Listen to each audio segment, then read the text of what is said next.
Au nom du Père et du Fils et du Saint-Esprit, ainsi soit-il. Mes bien chers frères, de nouveau ce dimanche, nous avons une encyclique du premier pape. L'Église, après la résurrection, nous donne à méditer les lettres de l'apôtre Saint-Pierre. Et cette lettre-ci est particulièrement importante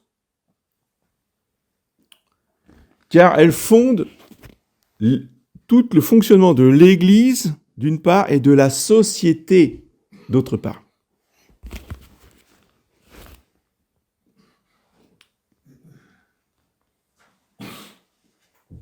Mes bien-aimés, soyez donc soumis à toute institution humaine à cause de Dieu. Et il développe au roi, comme souverain, aux gouverneurs, qui sont envoyés pour châtier les malfaiteurs et approuver les gens de bien. Pourquoi ? Parce que c'est là la volonté de Dieu. La volonté de Dieu, si vous voulez, elle ne vient pas s'exprimer à chacun d'entre nous. Voilà, Dieu dit pas, voilà, il ne nous envoie pas une lettre et dit voilà, je veux de toi ça, ça, ça et ça. Non. La volonté de Dieu, pour notre sanctification, c'est le catéchisme, les commandements de Dieu, les commandements de l'Église, tout ce qu'il y a dans le catéchisme. La volonté de Dieu s'exprime par là. Le magistère de l'Église. Mais après, l'application concrète dans nos vies, ça, c'est pas marqué dans les conciles, c'est pas marqué dans le catéchisme. Il faut bien qu'on sache quoi faire dans chaque situation concrète de nos vies. Et là, comment connaissons-nous la volonté de Dieu ? Eh bien, justement, par les institutions humaines. Pas forcément l'Église, les institutions humaines. On lit ça tous les ans. On est tous d'accord. Intellectuellement dans le principe. Mais quand il s'agit de le vivre et de l'appliquer, alors là, c'est autre chose.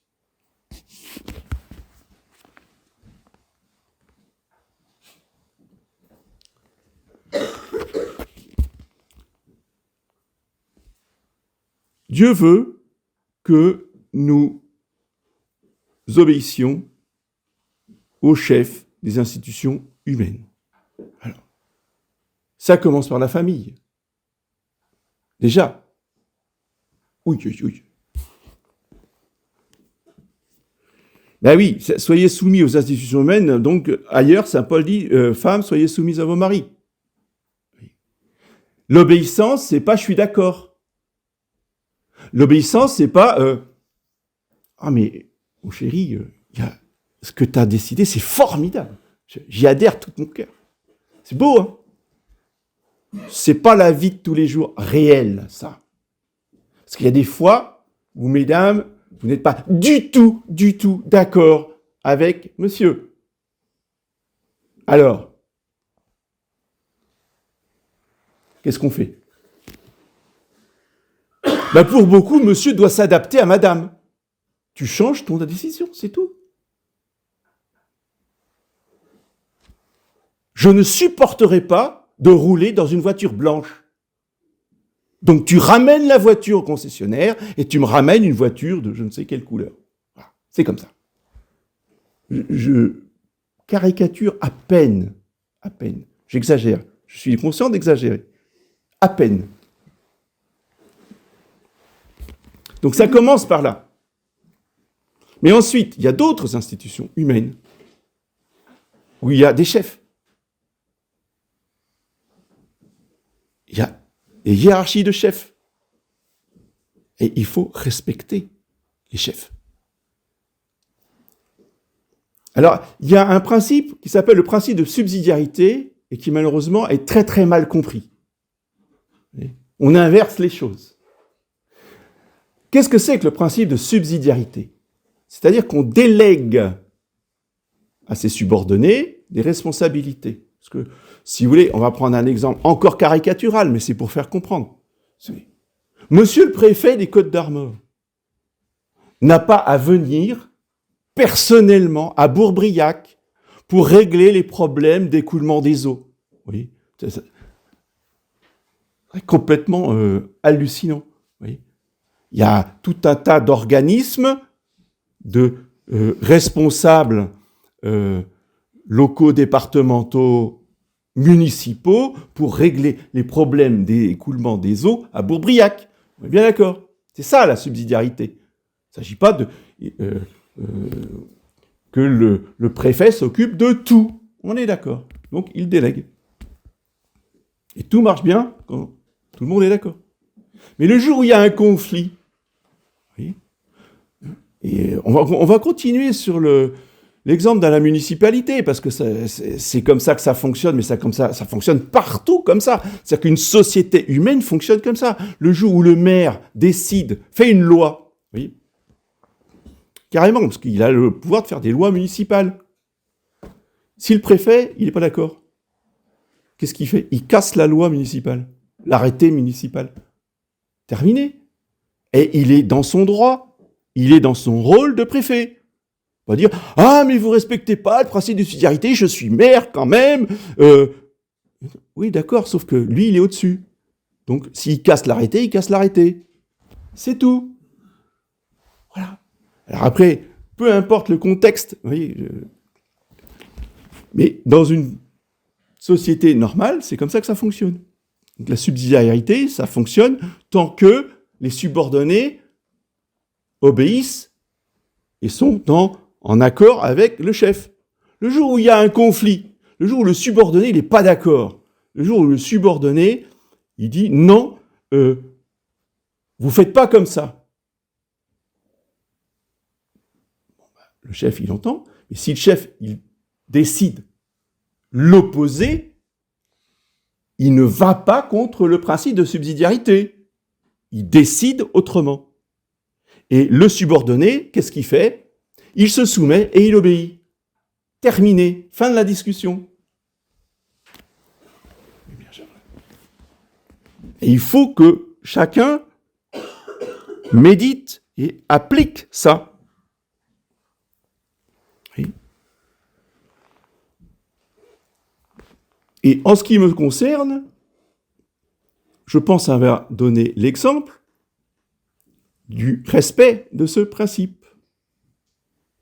Même si je suis le prêtre, oui, je ne suis pas le chef de tout. Je suis le chef de cette chapelle parce que c'est ma propriété, d'accord? Mais quand je vais à l'école, je ne suis pas le chef. À l'école, c'est madame la directrice qui est le chef. D'accord? Donc, j'ai fait un discours, donc vous n'étiez pas là et la plupart d'entre vous n'étiez pas concernés, mais je vous le dis pour illustrer mon propos. J'ai fait un discours à la rentrée de l'école Saint-Expédite pour expliquer que, ici, dans l'école, ce n'est pas moi le chef. Donc, je suis soumis à l'institution humaine qui s'appelle l'école Saint-Expédite, et le chef de l'école Saint-Expédite, ce n'est pas moi, c'est madame l'amie la directrice. Ça veut dire concrètement que si je ne suis pas d'accord avec madame la directrice, parce que ça peut tout à fait arriver, et ça peut être aussi tout à fait, je dirais, explicable, la force de l'habitude. Et moi, j'ai grandi toute ma jeunesse avec des notes de 0 à 10 pour le primaire, ou de 0 à 20 pour le secondaire. Donc, moi, j'ai l'habitude, depuis toujours, et puis dans la fraternité, on fait comme ça, on donne des notes. Et je donnais des notes pendant 2 ans aux enfants du catéchisme. Pour moi, l'évaluation, c'est de 0 à 10. Bon, j'ai toujours fait comme ça, je fais comme ça. Ah, puis tout d'un coup, la directrice, elle a décidé qu'on notait plus comme ça. Donc, c'est un nouveau barème d'évaluation. Moi, je pourrais dire, alors, ce qui n'est pas le cas, je le trouve génial, mais j'aurais pu dire, ah, mais je suis pas d'accord, moi, je note 0 à 10, et ça sera comme ça, je ne changerai pas. Dans la fraternité, on ne fait pas cette notation-là. Ouais. On s'en fiche. Ça me gêne. Bon, du départ, ça m'a... Oui, c'est nouveau. Il faut s'adapter.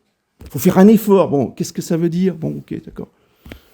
Bon, on s'adapte et on fait ce que la directrice a demandé. Même si on n'est pas d'accord, même si on veut des notes, eh ben on ne fait pas des notes. C'est terminé. Vous voyez? Il faut savoir respecter les institutions humaines et ceux qui la dirigent. Même si on n'est pas d'accord. Quand c'est décidé, c'est décidé. Pas facile, hein. On croit comme ça que, ah bah oui, quand tout va bien, quand on est d'accord avec tout, il n'y a aucun problème. Le jour où on est contre, le jour où ça nous dérange, le jour où on est dérangé, là ça marche plus, hein. Là le chef il doit plier, hein.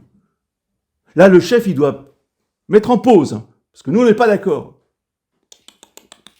Pas question. Quand le chef il a dit on y va, c'est tout.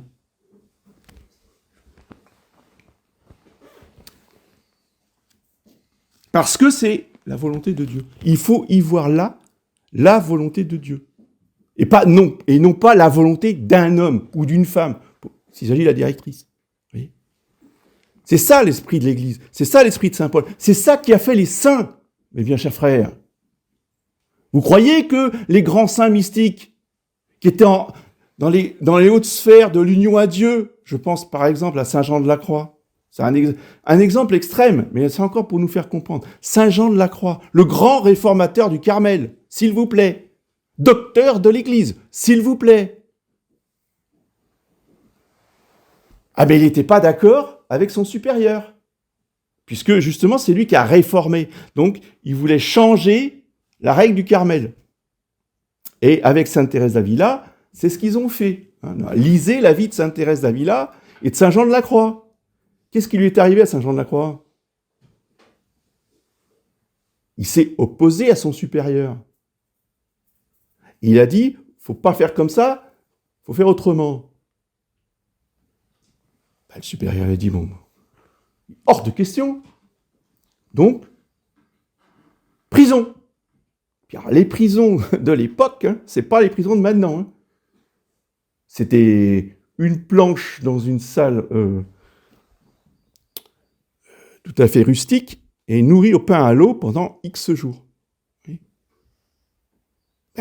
Saint Jean de la Croix, il aurait très bien pu dire moi, j'irai jamais en prison, là, vous faites n'importe quoi, là. C'est pas comme ça qu'on va réformer le Carmel, c'est pas comme ça qu'on va faire des saints. Vous voyez? Ah non. Il s'est soumis. Il s'est soumis à son supérieur et il est allé en prison. Saint Jean de la Croix. D'accord? Alors, il ne nous arrivera pas forcément ces cas extrêmes. Et je veux dire, justement, quand il y a des décisions qui ne nous mettent pas en prison, qui ne nous demandent pas de mourir martyr ou de subir des dommages incroyables, eh bien, on se soumet, vous voyez, par amour pour la volonté de Dieu. Et après, Dieu nous aide, justement, à faire sa volonté et utilise toutes ces circonstances pour purifier nos âmes et les faire grandir dans son amour et la sainteté. Voilà. C'est comme ça que ça a toujours fonctionné chez les laïcs, chez les religieux, chez les moines, tout le temps, partout. Ça, c'est l'Église catholique. Si on refuse ça, eh bien, on refuse la vie chrétienne. Et le mal de la révolution, qui a distillé le poison de la rébellion, de l'autonomie, je fais ce que je veux, la liberté, je fais ce que je veux, quand je veux, si je suis d'accord. Ça nous a complètement façonnés et ça nous a complètement éloignés de la soumission à la volonté de Dieu, donc à la sanctification. Pourquoi il n'y a plus de saints? On dit, il n'y a plus de saints nulle part, c'est la corruption partout, le monde est épouvantable. Oui, parce que le monde ne veut pas, pratiquement, concrètement, faire la volonté de Dieu. Je fais ma volonté. Si on veut faire sa volonté, ça donne le monde d'aujourd'hui. C'est pas compliqué. Hein. Qui est poussé évidemment à son extrême. Interdit d'interdire de mai 68, c'est ça. Qu'est-ce que vous allez m'imposer des règles ? On ne peut pas vivre en société s'il n'y a pas de règles. C'est ce qu'on enseigne déjà à nos petits bouts de chou. Hein. Vous imaginez si à l'école, il n'y avait pas de règles ? Si à la maison, il n'y a pas de règles ? Mais ça serait la révolution tout le temps, hein, et ça ferait des voyous. Voilà. Nous devons donc montrer l'exemple et demander à Sainte Jeanne d'Arc, qui a restauré cette institution humaine de la monarchie, qui a justement restauré l'autorité du roi sur cette monarchie, de nous donner la grâce de pratiquer, d'intercéder pour nous, pour que nous ayons cette grâce de pratiquer la vertu d'obéissance. Au nom du Père.